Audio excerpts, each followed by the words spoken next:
আওয়ামী লীগের বিক্ষোভ সমাবেশ কর্মসূচির খবর জানবো সহকর্মীদের কাছ থেকে। রাজশাহী এবং বরিশাল থেকে আমাদের সাথে যোগ দেবেন সহকর্মীরা। শুরুতেই যাচ্ছি রাজশাহীতে, সেখানে আছেন তারেক মাহমুদ। তারেক, কর্মসূচি তো শুরু হচ্ছে কিনা একটু জানাবেন এবং নেতাকর্মীদের উপস্থিতি কেমন দেখছেন সেখানে?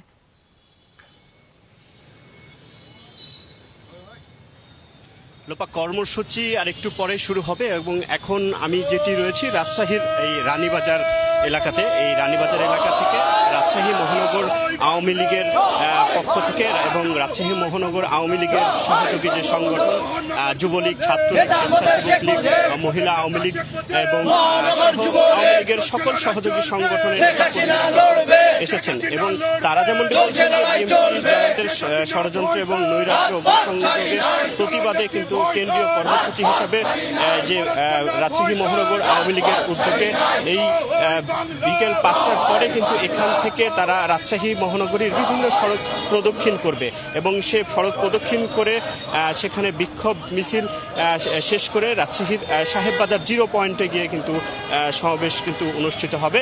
এবং তারা যেমনটি বলছেন যে বিএনপি জামাত ষড়যন্ত্র এবং নৈরাজ্য সৃষ্টি করছে আন্দোলনের নামে এবং তারা তারা নানা যে কর্মসূচি দিচ্ছে সেই কর্মসূচিতে সাধারণ মানুষ এবং জনগণের যে জানমালের কোনো ক্ষতি হলে কিন্তু আওয়ামী লীগ মাঠে থেকে সমুচিত জবাব সেটি কিন্তু দিবে, তারা তেমনটি জানাচ্ছে। লোপা। তারেক, আপনাকে ধন্যবাদ আমাদের সাথে যোগ দেওয়ার জন্য। আমরা এবার বরিশালের খবর জানবো কাউসার হোসেনের কাছ থেকে। কাউসার, কর্মসূচিতে যোগ দিতে নেতাকর্মীরা জড়ো হয়েছেন কিনা, কি অবস্থা দেখছেন সেখানে একটু জানাবেন।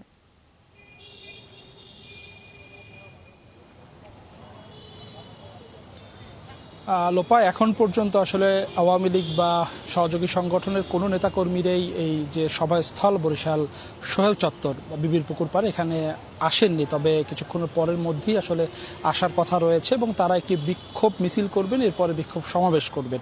তবে যারা নেতাকর্মীরা রয়েছে বরিশাল জেলা এবং মহানগর আওয়ামী লীগের যারা নেতা রয়েছেন তারা কিন্তু বিবৃতি দিয়েছেন। তারা বলেছেন যে আসলে সরকার পতনের আন্দোলনের নামে বিএনপি তথা 4 দলীয় জোট সারা দেশেই জ্বালাও পোড়া করছেন।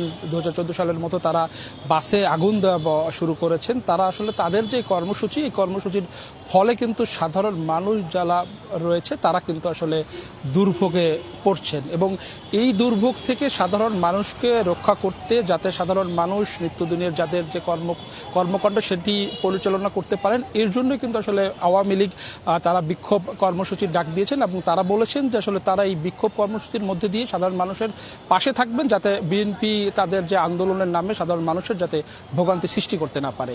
লোপা। কাউসার, আপনাকেও ধন্যবাদ আমাদের সাথে যোগ দেওয়ার জন্য।